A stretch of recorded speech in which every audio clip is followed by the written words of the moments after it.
Now, tonight, I will share with you what I know from experience. Let us go back to a portion of the Lord's Prayer. First of all, let us take it in its original form.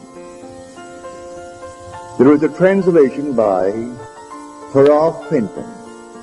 His father asked him, the son being the outstanding Greek scholar. And the father asked him to translate the Lord's Prayer in the most literal manner possible.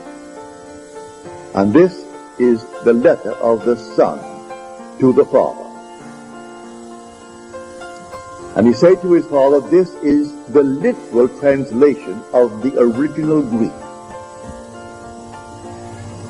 Our Father in the heavens, thy name must be being hallowed.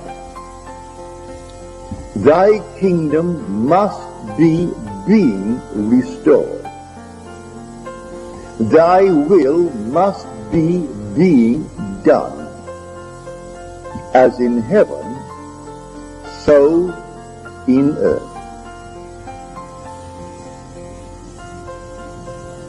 He tells his father that all other translations were taken from a translation of the Latin.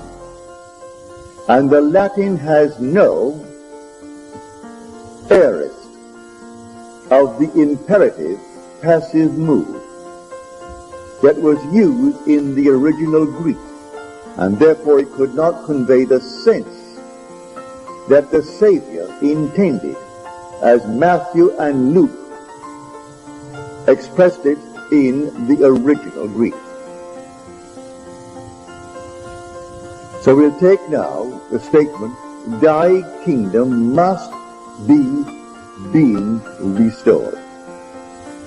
As he said, this imperative passive mood is to me a standing order, something that is to be done absolutely and continuously.